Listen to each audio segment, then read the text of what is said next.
नमस्कार मित्रांनो, आपल्या नवल ज्ञान मार्गदर्शन या YouTube चॅनलवर आपले सर्वांचे मनपूर्वक स्वागत करतो. मित्रांनो, आपल्या मागील 2 व्हिडिओमध्ये आपण ग्राम प्रशासन आणि ग्रामसभा या विषयांची माहिती घेतली. तर आजच्या या तिसऱ्या भागात आपण ग्रामपंचायत म्हणजे काय, तिची स्थापना कशी झाली, रचना कशी असते, सरपंच, उपसरपंच, सदस्य आणि ग्रामसेवक यांची भूमिका काय असते, ग्रामपंचायतीचे कार्य कोणते असतात, उत्पन्नाची साधने कोणती आणि गावाच्या विकासात ग्रामपंचायतीचे महत्त्व काय आहे हे समजून घेणार आहोत.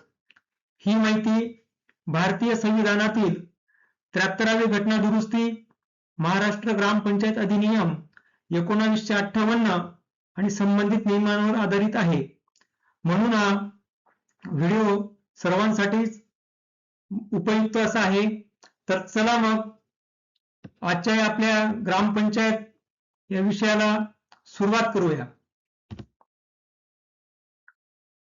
तर बघा, सर्वप्रथम आपण ग्रामपंचायत म्हणजे काय हे समजून घेऊया. तर गावाच्या स्थानिक पातळीवर प्रशासन चालविण्यासाठी स्थापन करण्यात आलेली लोकशाही संस्था म्हणजेच ग्रामपंचायत. गावातील नागरिक थेट मतदानाद्वारे आपले प्रतिनिधी निवडतात आणि हे प्रतिनिधी गावाचा कारभार चालवतात. ग्रामपंचायतीचे मुख्य उद्दिष्ट म्हणजे गावाचा सर्वांगीण विकास करणे आणि नागरिकांना आवश्यक मूलभूत सुविधा उपलब्ध करून देणे. यामध्ये पिण्याचे पाणी, स्वच्छता, रस्ते, दिवाबत्ती, जन्ममृत्यू नोंदणी, कर वसुली आणि शासनाच्या विविध योजनांचा याच्यात समावेश होतो. तर सोप्या भाषेत सांगायचं झालंच तर ग्रामपंचायत ही गावाच्या विकासाचे नियोजन करणारी आणि ते प्रत्यक्षात राबवणारी स्थानिक स्वराज्य संस्था आहे. आता बघा, ग्रामपंचायतीचा कायदेशीर आधार पाहूया की भारतात पंचायत राज व्यवस्थेला घटनात्मक दर्जा 73व्या घटना दुरुस्तीमुळे मिळाला. ही घटना दुरुस्ती 1992 मध्ये मंजूर झाली आणि 24 एप्रिल 1993 पासून लागू झाली. महाराष्ट्र राज्यात ग्रामपंचायतीचे कामकाज मुख्यतः महाराष्ट्र ग्रामपंचायत अधिनियम 1958 नुसार चालते. हा कायदा ग्रामपंचायतीची स्थापना, निवडणुका, अधिकार, कर्तव्य आणि प्रशासनाची रूपरेषा निश्चित करत असते.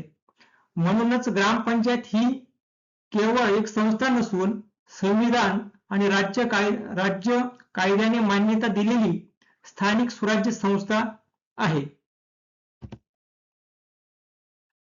आता ग्रामपंचायतीची रचना समजून घेऊया. ग्रामपंचायतीमध्ये 4 प्रमुख घटक असतात.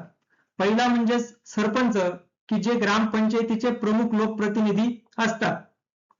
दुसरा म्हणजे उपसरपंच, की जे सरपंचांच्या अनुपस्थित त्यांची जबाबदारी सांभाळतात. आणि तिसरा घटक म्हणजेच गावातील नागरिकांनी निवडून दिलेले सदस्य. हे सदस्य ग्रामपंचायतीच्या बैठकीत सहभागी होतात आणि गावाच्या विकासासंबंधी निर्णय घेतात. आणि चौथा महत्वाचा घटक म्हणजेच ग्रामपंचायत अधिकारी. ग्रामपंचायत अधिकारी हे शासनाचे कर्मचारी असून ते ग्रामपंचायतीचे सचिव म्हणून काम करतात. म्हणजेच ते बैठकीचे इतिवृत्त, नोंदी, पत्रव्यवहार आणि प्रशासकीय कामकाज सांभाळतात. म्हणून हे सर्व घटक एकत्रितपणे गावाच्या विकासासाठी कार्य करत असतात. पुढची स्लाइड बघूया की आता ग्रामपंचायतीतील प्रमुख पदाधिकाऱ्यांची कर्तव्य पाहूया की सरपंच असतील, उपसरपंच असतील आणि ग्रामपंचायत अधिकारी यांची काय कर्तव्य आहेत, काय कामं आहेत ते आपण बघूया. की सर्वप्रथम सरपंच हे ग्रामपंचायतीचे प्रमुख लोकप्रतिनिधी असतात. ते ग्रामपंचायतीच्या बैठकी बोलवतात, विकास कामांवर लक्ष ठेवतात आणि ग्रामसभेतील ठरावांची अंमलबजावणी होण्यासाठी प्रयत्न करतात. तर उपसरपंच हे सरपंचांचे सहकारी असतात. सरपंच अनुपस्थित असल्यास त्यांची जबाबदारी उपसरपंच पार पाडत असतात. आणि ग्रामपंचायत अधिकारी हे शासनाचे कर्मचारी आणि ग्रामपंचायतीचे सचिव असतात. ते नोंदी ठेवणे, बैठकीचे इतिवृत्त तयार करणे, शासनाशी पत्रव्यवहार करणे आणि विविध योजनांची प्रशासकीय अंमलबजावणी करणे ही महत्त्वाची कामे ते करत असतात. म्हणून या तिन्ही पदाधिकाऱ्यांच्या समन्वयामुळे ग्रामपंचायतीचे कामकाज सुरळीत चालते. आता बघूया की ग्रामपंचायतीचे प्रमुख कार्य काय. तर ग्रामपंचायतीचे मुख्य उद्दिष्ट म्हणजेच गावाचा सर्वांगीण विकास करणे. त्यासाठी ग्रामपंचायत पिण्याच्या पाण्याची व्यवस्था करते, गावातील स्वच्छता राखते, रस्ते व गटारे बांधणे आणि त्यांची देखभाल दुरुस्ती करणे. याशिवाय रस्त्यावरील दिव्यांची व्यवस्था, जन्म मृत्यूची नोंदणी आणि सार्वजनिक आरोग्याशी संबंधित कामे ही ग्रामपंचायत करते. शासनाच्या विविध विकास योजनांची अंमलबजावणी करून त्या नागरिकांपर्यंत पोहोचवण्याची जबाबदारी ही ग्रामपंचायतींवर असते. आता ग्रामपंचायतीची उत्पन्नाची साधने काय आहेत ते बघूया. की कोणतेही विकास काम करण्यासाठी निधीची आवश्यकता असते. तर ग्रामपंचायतीला विविध स्रोतांमधून उत्पन्न मिळते. त्यामध्ये घरपट्टी, पाणीपट्टी, बाजार किंवा यात्रांमधील शुल्क आणि इतर स्थानिक कर यांचा समावेश होतो. याशिवाय राज्य शासन आणि केंद्र शासन यांच्याकडूनही विविध योजनांसाठी अनुदान उपलब्ध होत असतं. या सर्व उत्पन्नाचा वापर गावाच्या विकासासाठी आणि नागरिकांना आवश्यक सुविधा पुरवण्यासाठी केला जातो. आता बघूया की या निधीचा उपयोग कसा केला जातो. की ग्रामपंचायतीला मिळालेला निधी नियमानुसार गावाच्या विकासासाठी वापरला जातो. या निधीमधून नवीन रस्ते बांधणे, पिण्याच्या पाण्याच्या योजना राबवणे, गावातील स्वच्छता राखणे, रस्त्यांवर दिवे बसवणे आणि सार्वजनिक ठिकाणांची देखभाल करणे अशी अनेक विकास कामे केली जातात. निधीचा वापर हा पारदर्शक पद्धतीने आणि कायदेशीर प्रक्रियेचे पालन करूनच केला जातो. त्यामुळे ग्रामपंचायतीच्या आर्थिक व्यवस्थापनात उत्तरदायित्व आणि पारदर्शकता महत्त्वाची असते.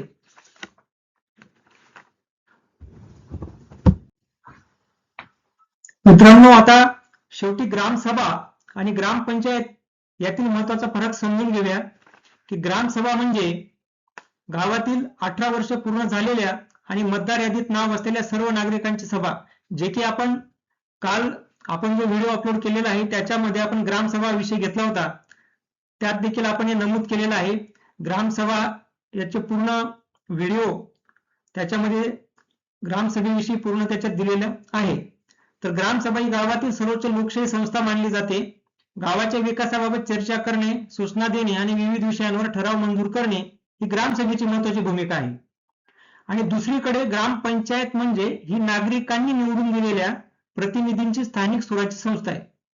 ग्रामसभेत घेतलेल्या निर्णयांची अंमलबजावणी करणे, गावाचा दैनंदिन कारभार चालवणे, विकास कामे करणे आणि नागरिकांना मूलभूत सुविधा उपलब्ध करून देणे ही ग्रामपंचायतीची जबाबदारी आहे. तर बघा, इथं ग्रामसभा आणि ग्रामपंचायत असा फरक स्क्रीनवर तुम्हाला दिसत असेल.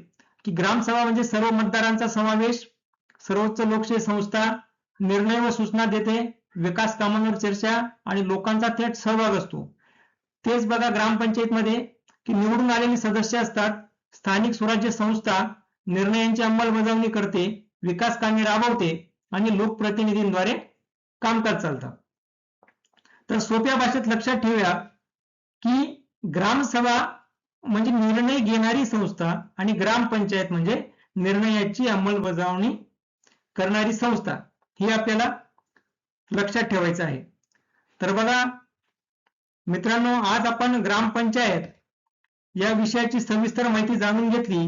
ग्रामपंचायत म्हणजे काय, तिची रचना, कार्य, पदाधिकाऱ्यांची जबाबदारी, उत्पन्नाची साधने आणि ग्रामसभा व ग्रामपंचायत यातील फरक हे सर्व मुद्दे आपण सोप्या भाषेत समजून घेतले. की मला आशा आहे की हा व्हिडिओ तुम्हाला नक्कीच उपयुक्त वाटला असेल. जर हा व्हिडिओ आवडला असेल तर व्हिडिओला लाईक करा, आपल्या मित्रांपर्यंत शेअर करा आणि नवल आजके ज्ञान मार्गदर्शन या YouTube चॅनलला सबस्क्राईब करून बेल आयकॉन नक्की दाबा. तर पुढील व्हिडिओमध्ये आपण पंचायत समिती या विषयाची संपूर्ण आणि सोप्या भाषेतील माहिती जाणून घेणार आहोत. त्यामुळे पुढील व्हिडिओ नक्की पहा. तोपर्यंत नमस्कार आणि आपणा सर्वांचे धन्यवाद.